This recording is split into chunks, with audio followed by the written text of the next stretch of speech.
Que la gracia y la paz de Dios sea con cada uno de nosotros en esta hora de la tarde. En verdad, tenemos muchos motivos de agradecerle a nuestro Dios, como Él todavía nos concede la existencia y nos da la oportunidad de que en esta hora tengamos que proseguir estudiando la doctrina del santuario. La doctrina del santuario sabemos nosotros que es la doctrina principal, es la base fundamental de todas las doctrinas que enseña la palabra de Dios. Y bueno, pues ahora vamos a desarrollar la lección número 15 de esta valiosa secuencia de estudios sobre la doctrina del santuario.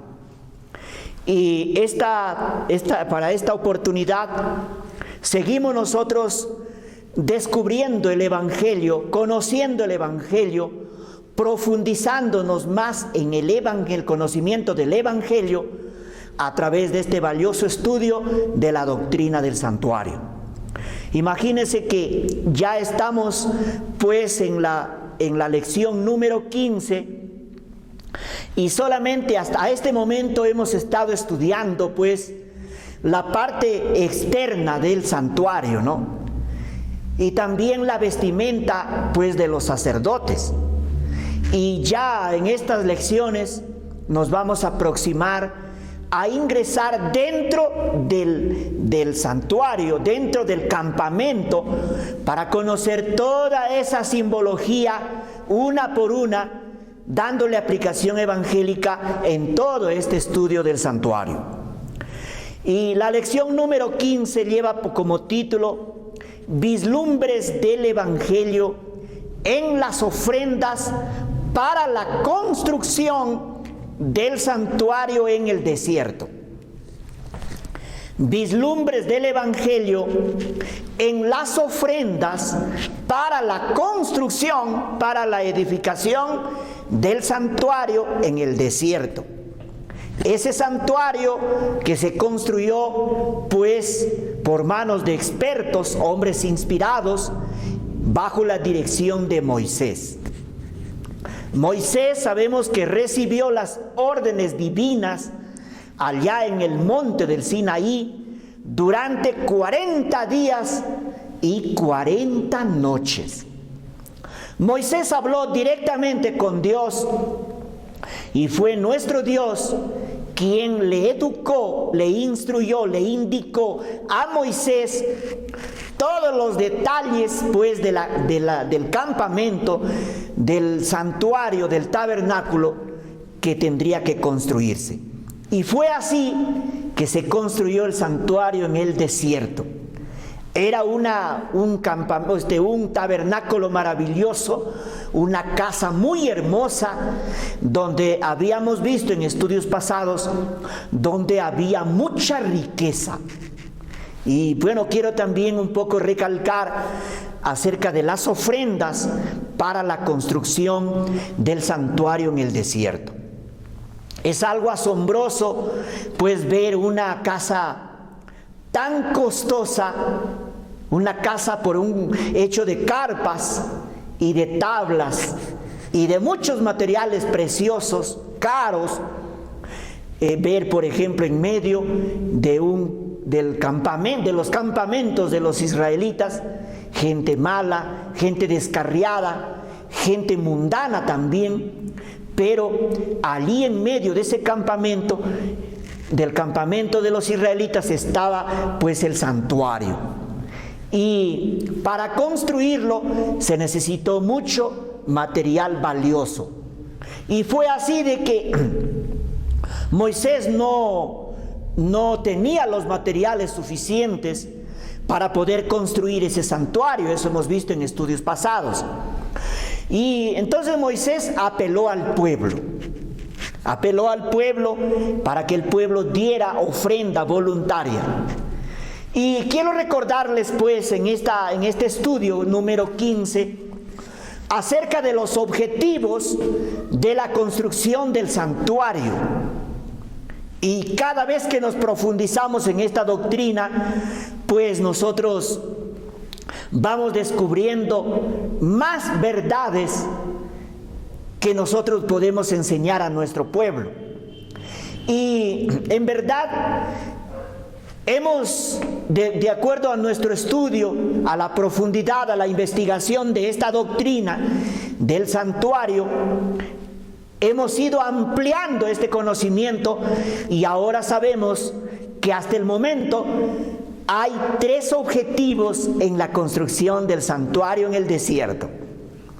Y bueno, el punto número 1, el objetivo número 1 en la construcción del santuario, Dios tenía bien revelar a nuestros ojos y a nuestro entendimiento, en aquel tiempo al pueblo de Israel y ahora nosotros espiritualmente, Dios quería revelar de una manera objetiva, real, a Jesucristo, el Mesías esperado, y también la obra redentora que Él tendría que desarrollar en esta tierra.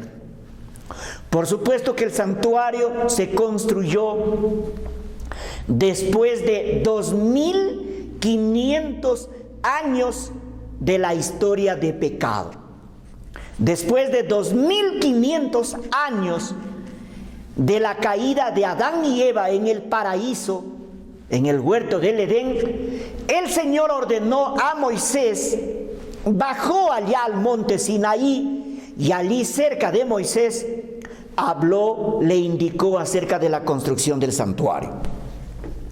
Por lo tanto, que la construcción del santuario tendría que revelar de manera objetiva, real, así visible, pues la obra de nuestro Señor Jesucristo. Y también revelar a la persona de nuestro Señor Jesucristo. O sea, a través de los colores, de todos los símbolos, de los materiales, de la vestimenta aún del sacerdote, Dios tenía bien, pues, darnos a conocer, revelar a la persona de su Hijo muy amado, el quien dejaría pues su trono de gloria y descendería de esa posición elevada de creador de Dios a volverse criatura.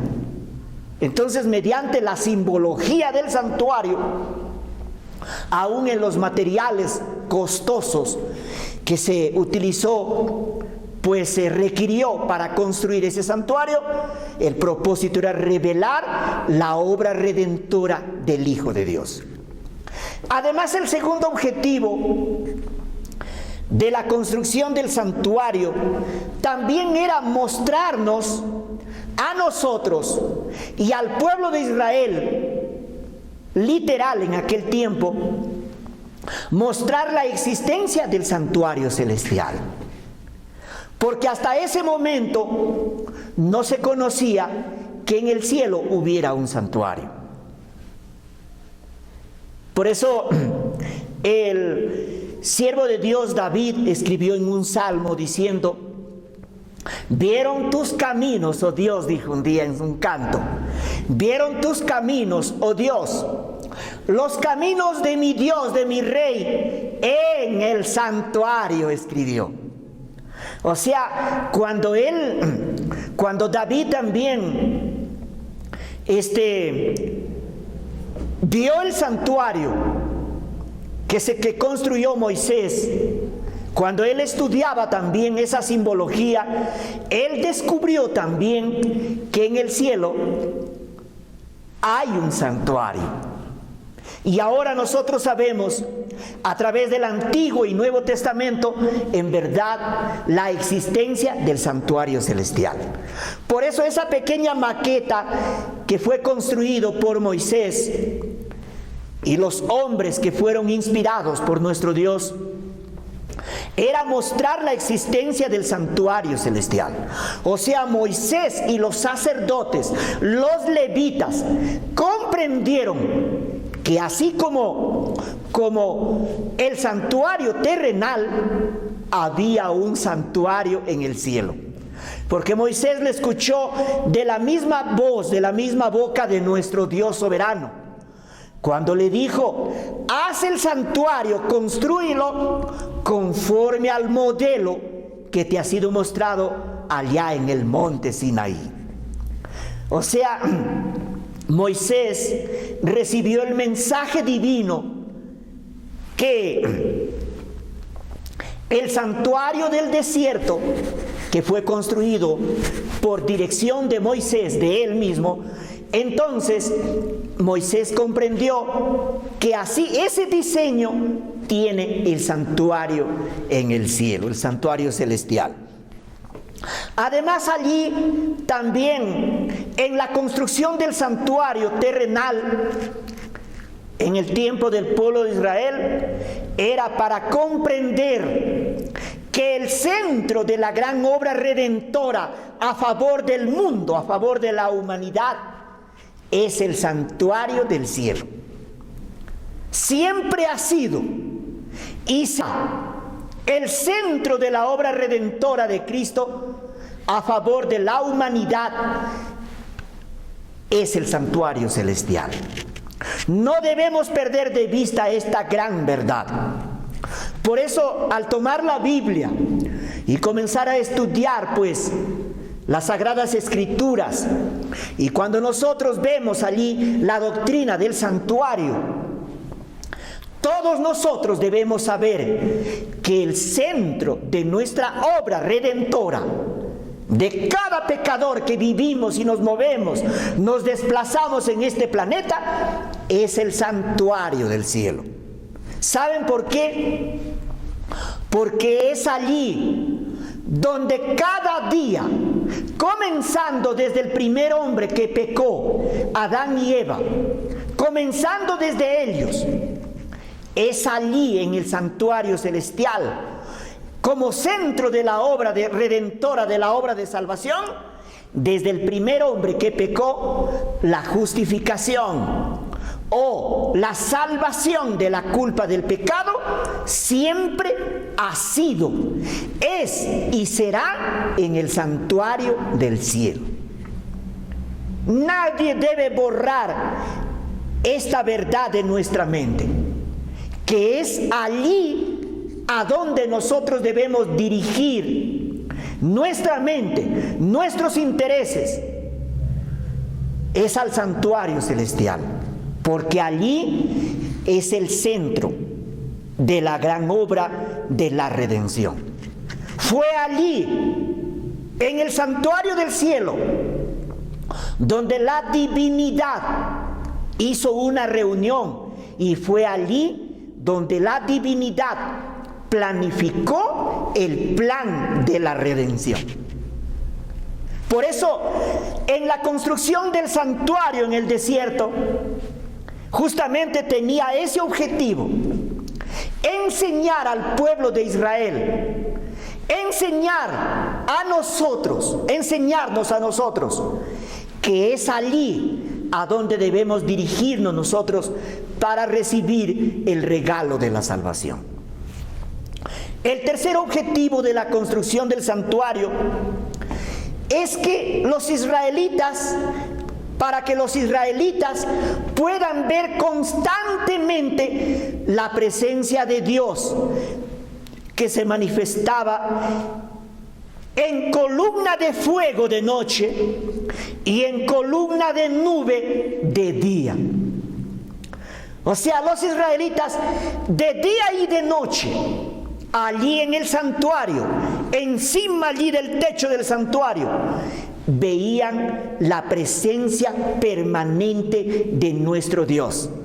Pero no lo veían de manera literal a Él, sino veían su gloria, columna de fuego y en columna de nube.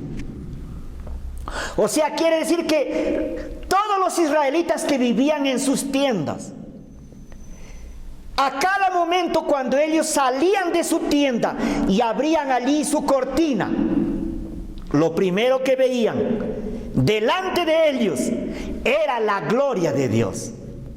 De día en columna de nube y de noche lo veían en columna de fuego. O sea, si un israelita a medianoche salía de repente a hacer sus necesidades de su tienda afuera, lo primero que veía era la gloria de Dios. en columna de fuego. Toda la noche estaba allí. O sea, es así como Dios tuvo estos grandes objetivos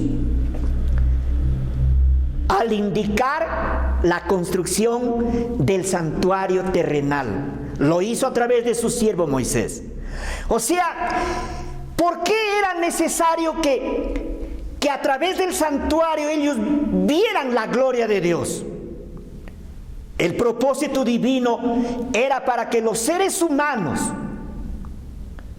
que hemos sido redimidos y estamos siendo redimidos, era para que nosotros vivamos en esta tierra la vida del cielo.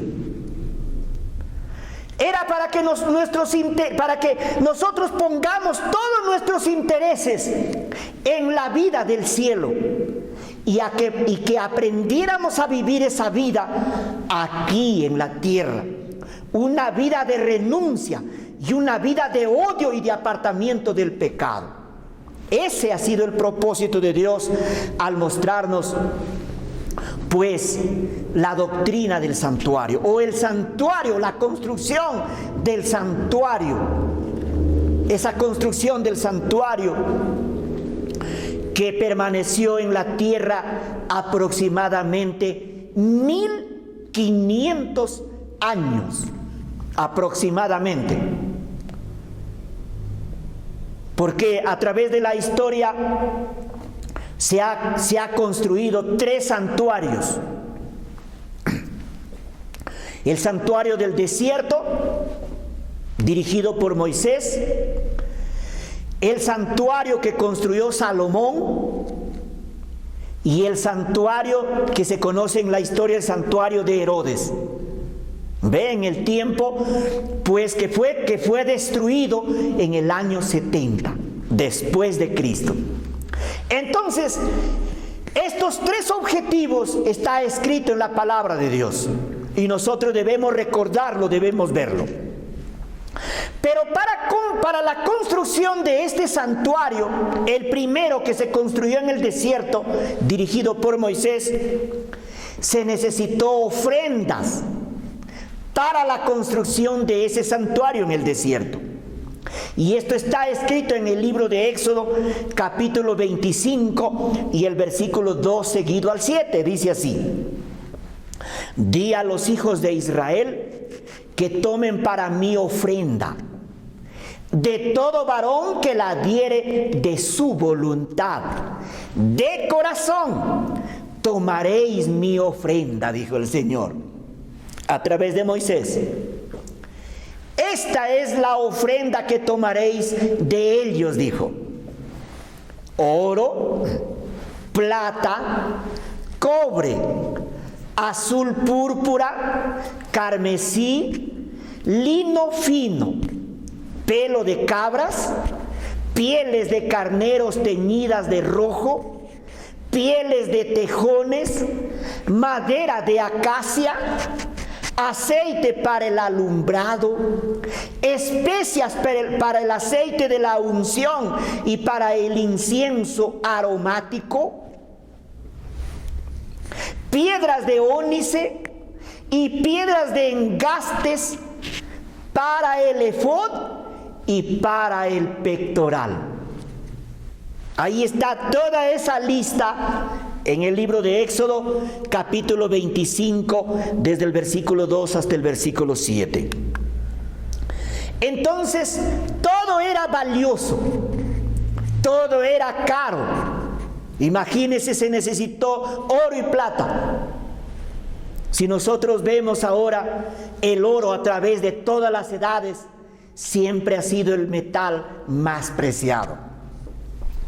Y la inspiración sustenta esto y dice: todo el pueblo respondió unánimemente, y vino todo varón a quien su corazón estimuló, y todo aquel a quien su espíritu le dio voluntad, con ofrenda a Jehová para la obra del tabernáculo de reunión, y para toda obra, y para las sagradas vestiduras, Vinieron así hombres como mujeres, todos los voluntarios de corazón, y trajeron cadenas y zarcillos, anillos y brazaletes y toda clase de joyas de oro.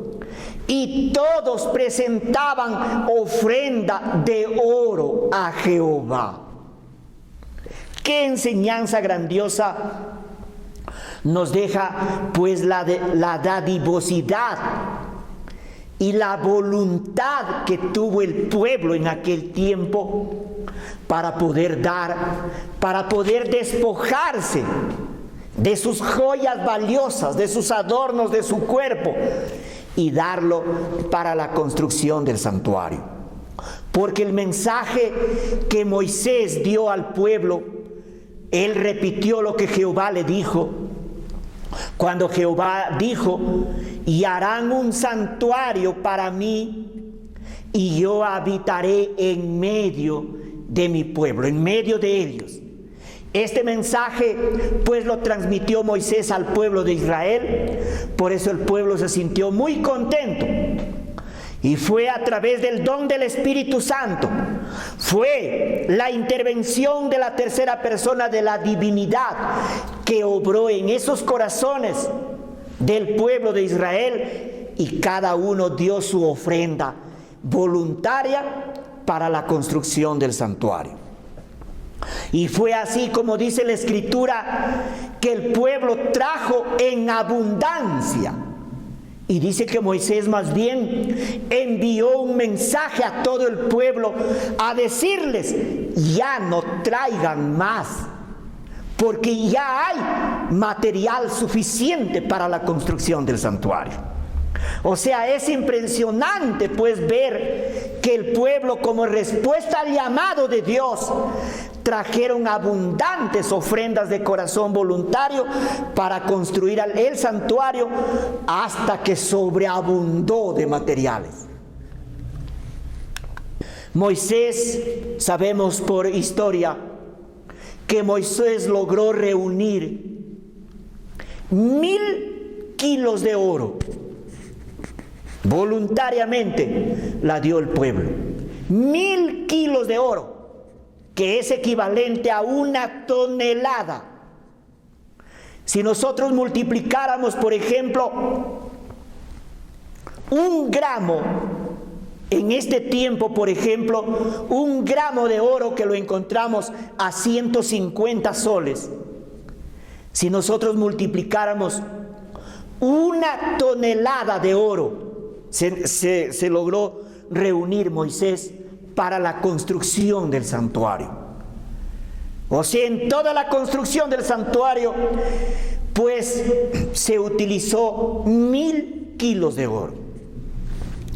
Además, Moisés también logró reunir del pueblo, como ofrenda voluntaria, 2500 kilos de plata.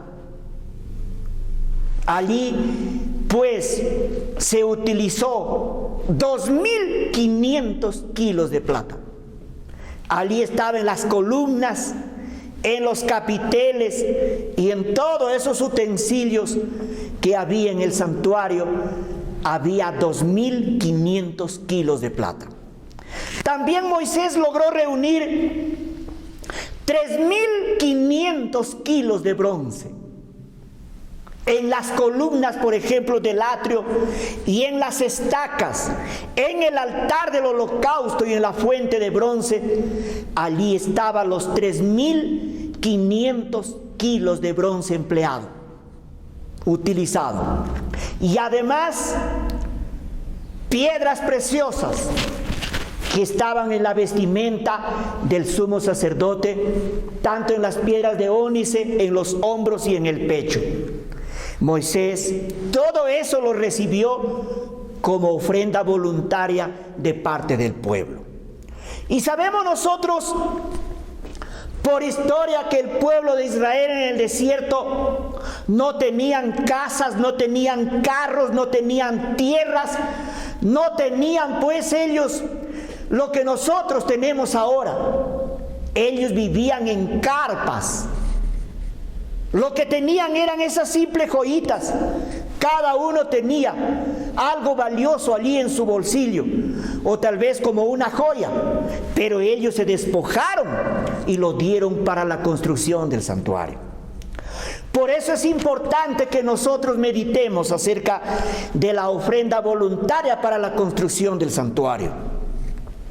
Eso quiere decir que en la construcción de nuestra vida espiritual para el reino de los cielos, si nosotros queremos estar allí, tenemos que despojarse de todo lo que nosotros lo consideramos valioso, y debemos darlo para el adelanto del reino de Dios, para la construcción del reino de Cristo. Nosotros también somos llamados, al igual que los israelitas, a dar lo más valioso que nosotros tenemos, porque así nos beneficiamos nosotros dando para el reino de los cielos. Entonces el santuario construido por Moisés en el desierto y registrado en la Biblia nos ha dejado profundas lecciones espirituales para la iglesia en este tiempo final. O sea, por eso la palabra de Dios, el apóstol Pablo escribió que las cosas que antes se escribieron, dice que son para nuestra enseñanza. Dice que por la paciencia y la consolación de las Escrituras, que nosotros ahora que hemos sido redimidos, tengamos esperanza. Por eso, cuando nosotros nos despojamos de todo lo que somos y de todo lo que tenemos y lo damos al Señor, le damos al Señor para el adelanto de su obra, esto a nosotros nos llena de esperanza. Los israelitas seguramente se sintieron contentos, felices, porque su ofrenda voluntaria que ellos dieron para la causa de Dios, ellos se sentían gozosos cuando mediante la administración de los ritos sus pecados eran perdonados. Ellos se sentían gozosos al ver la presencia de Dios en columna de fuego de noche y en columna de nube de día. Y ellos eran dirigidos justamente en esa señal de la gloria de nuestro Dios. Porque cuando la gloria de Dios se levantaba, el pueblo dice que avanzaba. Y cuando la gloria de Dios se detenía, el pueblo también se detenía. ¡Qué importante! Por eso dice que las Sagradas Escrituras dice que por la paciencia y la consolación que nos da las Escrituras, nosotros también debemos tener esperanza. Porque así como los israelitas veían la gloria de Dios de una manera visible, nosotros también ahora vemos la gloria de Dios. Lo vemos en nuestra mente, porque en nuestra mente fulgura la gloria del Evangelio. Y nosotros lo vemos de día y de noche. La gloria del Evangelio está en nuestra mente. Y si fulgura pues la gloria de Dios en tu mente, querido hermano, no dudes en dar tu ofrenda para la causa de Dios, porque será bien recibida y será registrado en el cielo como una obra, una gran obra, y será registrado en el libro de memoria. Muy bien. Lo que nosotros podemos aprender cuando el pueblo dio su ofrenda, en primer lugar podemos aprender el espíritu dadivoso y sin egoísmo del pueblo de Israel que dio para la obra de Dios. Qué importante que nosotros al ver la historia en las Sagradas Escrituras, ellos tuvieron ese espíritu dadivoso, ese espíritu de colaboración, esa disposición de dar para la obra de Dios, y lo dieron sin egoísmo. Porque dice que hasta las mujeres que eran vanidosas y tenían sus espejos allí bruñidos de bronce, donde se veían para la vanidad, dice que ellas también lo dieron para la construcción de un utensilio valioso que se llama la fuente de bronce, en donde había agua y se lavaban los sacerdotes las manos y los pies cuando oficiaban en el santuario. Ellas la dieron también sin egoísmo. Como cada israelita dio voluntariamente de lo poco que tenía, porque ellos no eran ricos, eran gente pobre que vivía en carpas.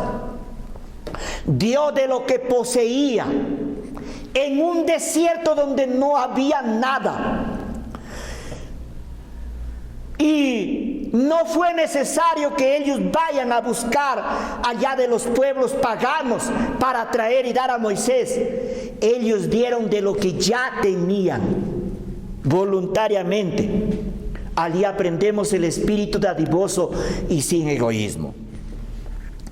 La lección número 2 que podemos nosotros aprender cuando el pueblo dio voluntariamente ofrenda para la construcción del santuario. Esta lección que nosotros debemos aprender es cómo nosotros podemos vencer el egoísmo. Porque el egoísmo ha invadido nuestro corazón.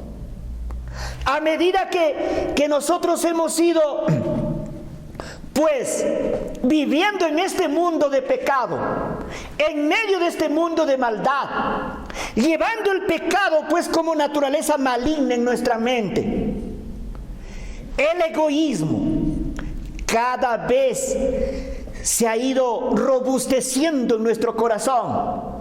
Y en verdad los seres humanos nos cuesta ser dadivosos y dar ofrendas y voluntarias. Pero podemos comprender esta lección del pueblo de Israel, cómo ellos vencieron el egoísmo en su tiempo. Y nosotros también debemos sacar lecciones, cómo dando ofrendas, gratitudes, voluntariamente, podemos nosotros vencer el egoísmo. Si cada hermano, cada hermana entendiera el propósito para el cual fuimos llamados, y que las ofrendas es parte de la comunión con Dios, y para matar el egoísmo en nuestro corazón, diéramos nosotros generosamente. Y así dando, cada vez que damos ofrendas y gratitudes para la obra de Dios, estaríamos libres del egoísmo. Y así nos iríamos liberando del egoísmo cada vez más cuando damos nosotros ofrendas para la causa de Dios. Es así como nosotros empezaríamos a reflejar el carácter de Cristo en esta tierra y estaríamos listos para vivir en el cielo durante 1000 años y vivir en esta tierra por toda la eternidad. Por inspiración, la palabra de Dios dice que ninguna persona egoísta entrará al reino de los cielos. Qué lecciones grandiosas nosotros podemos aprender cómo vencer el egoísmo y así alistar nuestra alma para vivir en la presencia de Dios. Y la inspiración, hay un párrafo bonito en el libro El Discurso Maestro de Jesucristo, en la página 121, dice: no podemos retener nuestro espíritu egoísta y entrar en el reino de Dios. A ver de nuevo. No podemos retener nuestro espíritu egoísta y entrar en el reino de Dios. O sea, ningún egoísta entrará al reino de la gloria de Dios, sino personas dadivosas. Por eso nuestro Dios ha establecido el sistema que se llama de benevolencia sistemática, para que de ese modo el egoísmo muera en nuestro corazón. Cada cada vez que nosotros damos, el egoísmo muere. Cada vez que damos, va muriendo. Y así, cuanto más dadivosos somos, viviremos en un momento sin egoísmo. Dice más la inspiración: si alcanzamos la santidad, será para el renunciamiento al yo y por la aceptación del sentir de Cristo. El orgullo y el egoísmo deben crucificarse. ¿Estamos dispuestos a pagar lo que se requiere de nosotros? O sea, el egoísmo y el orgullo deben crucificarse. Y la única manera de crucificarse es practicando pues el sistema de dar, practicando la benevolencia sistemática. Así curó su egoísmo el pueblo de Israel. Y nosotros debemos aprender estas lecciones importantes. En las ofrendas para la construcción del santuario en el desierto. Estamos estudiando vislumbres del Evangelio en las ofrendas para la construcción del santuario en el desierto. Punto número 3 que podemos aprender del pueblo de Israel: la extraordinaria simbología del santuario, la profundidad espiritual del mobiliario, el significado espiritual del sacerdocio, la profundidad evangélica de la vestimenta del sacerdote y el significado evangélico de los ritos y las ceremonias, el significado de las celebraciones de las fiestas anuales y el significado profundo de la expiación de Cristo en el santuario celestial. Porque decimos así, porque justamente estas verdades, estas prácticas del pueblo de Israel que dieron ofrenda así abundante para la construcción del santuario. En el Antiguo Testamento, el libro de Oseas capítulo 10 y el versículo 1 dice: el pueblo de Israel es una frondosa viña que da abundante fruto. ¡Qué importante! Entonces, dice que el pueblo de Israel es una frondosa viña que da abundante fruto, porque allí, en todo ese sistema, en todo ese caminar del pueblo de Israel, con su santuario delante de ellos, podemos sacar lecciones profundas para nuestra enseñanza, para que nosotros también podamos crecer en este camino de salvación que nosotros hemos emprendido. En ese sentido, Israel es como una frondosa viña que da abundante fruto para nuestra enseñanza, porque es allí, en esa construcción del santuario y en el funcionamiento, en la simbología, que nosotros podemos comprender y podemos ver la profundidad evangélica en todos los ritos, en la vestimenta, en todas las fiestas, en el significado profundo de la expiación del pecado, en el funcionamiento del santuario del pueblo de Israel. Quiero recordarles, queridos hermanos, que en toda la Biblia son aproximadamente 50 capítulos que se ocupa pues en mostrarnos la doctrina del santuario. 50 capítulos aproximadamente en toda la Biblia. O sea, no es una doctrina simple, es una doctrina muy grande, muy amplia, que nos ha dejado y nos deja lecciones profundas para que nosotros podamos comprender. La inspiración dice: la doctrina del santuario debiera ser examinada minuciosamente. O sea, esos 50 capítulos aproximadamente que tratan de la doctrina del santuario debemos examinarlo, dice, minuciosamente, porque en él descansa el fundamento de nuestra fe. Y sabemos que el fundamento de nuestra fe es la obra perfecta que Cristo desarrolló a favor de nosotros en esta tierra, y que estaba simbolizado en toda la función del santuario terrenal. Allí descansa el fundamento de nuestra fe y también el fundamento de nuestra esperanza. La esperanza que tenemos nosotros cada día, ¿no? Que es en base a la justicia de Cristo que nosotros recibimos. Tenemos la esperanza de recibir cada día la salvación de la culpa del pecado y de la condenación de la ley en el cielo. Y tenemos la esperanza de que esa justicia que se nos imparte, mediante la impartición de la justicia de Cristo, es que nosotros somos salvos del poder del pecado, del dominio del pecado y también de la concupiscencia del pecado, de la corrupción del pecado. Y tenemos la esperanza también que es en base a esa justicia que un día nosotros seremos salvos de la presencia del pecado y vamos a ser glorificados y vamos a vivir en la misma presencia del Señor Jesucristo, y que tenemos la esperanza de verlo a Él cara a cara. Pero todas estas verdades estaban simbolizadas en la doctrina del santuario.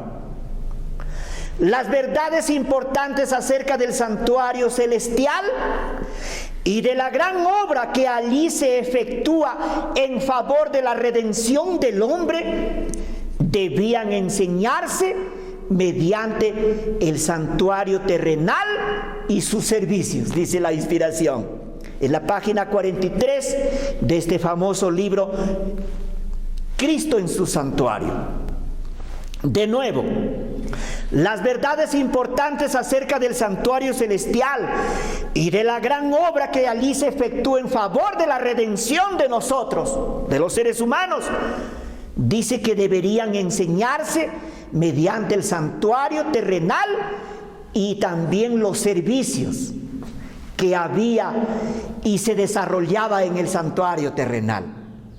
¡Qué importante! Por eso dice que la doctrina del santuario, que nosotros debemos examinarlo minuciosamente, porque allí descansa el fundamento de la fe y el fundamento de la esperanza del pecador. Queridos hermanos, entonces estamos llegando a la fase final, a la parte final de este valioso estudio, el estudio número 15 que hemos estudiado en esta tarde acerca de vislumbres del Evangelio en las ofrendas para la construcción del santuario en el desierto. Hasta este momento, hace aproximadamente 3.500 años que se construyó un santuario en el desierto, y que hoy para nosotros ha quedado como un medio de enseñanza para que nosotros podamos descubrir a través de las Sagradas Escrituras, estudiando detalladamente esta valiosa doctrina para comprender la salvación eterna que el Señor ha planificado para cada uno de nosotros. Así que nos quedamos aquí pues con el propósito de seguir estudiando más, y en la lección 16, desde la lección 16 vamos a estudiar las ofrendas que se utilizó para el holocausto continuo que se practicó pues en el santuario que se construyó en el desierto. La próxima lección sería vislumbres del Evangelio en las ofrendas para el holocausto. Y así vamos a ir estudiando acerca de esas ofrendas. Hubo distintos tipos de ofrendas para el holocausto. Sabemos que se necesitó de un buey hasta una tórtola, la besita más chiquita. Se utilizó ese tipo de ofrendas para el holocausto. Así que el Señor bendiga su palabra. Y quiero terminar este estudio con un momento de oración. Inclinamos allí nuestros rostros. Soberano, eterno Padre Celestial, te agradecemos profundamente en esta hora por la oportunidad que nos has dado de poder estudiar una lección más de la doctrina del santuario. Gracias, Señor, porque hemos entendido que a través de tu Santo Espíritu, tú, Señor, has conmovido los corazones del pueblo de Israel, que trajo, Señor, abundante ofrenda delante de ti para la construcción del santuario terrenal. Ese santuario, Señor, que nos sirve a nosotros como un método de enseñanza para poder descubrir en tu palabra, Señor, la ciencia de la salvación. Oh Señor, nos humillamos para pedirte el perdón de todos nuestros pecados, todo nuestro registro que tenemos cada uno de nosotros en el cielo. Perdónanos, Señor, de toda mancha de pecado y cúbrenos con la justicia de tu Hijo. Y concédenos, Señor, el don de tu Espíritu Santo. Ilumínanos cada vez mejor al estudiar, Señor, tu palabra para comprender el mensaje de la salvación. Pido una bendición, Señor, para todos los hermanos que se han unido con nosotros en esta tarde y han escuchado tu palabra. Que tu Santo Espíritu los ilumine y los encamine por el camino de la salvación. Te imploramos que tus ángeles nos guarden en esta noche de todo mal y de todo peligro. Lo hacemos, Señor, confiando en la gracia y en los méritos de nuestro único Salvador Jesús. Amén.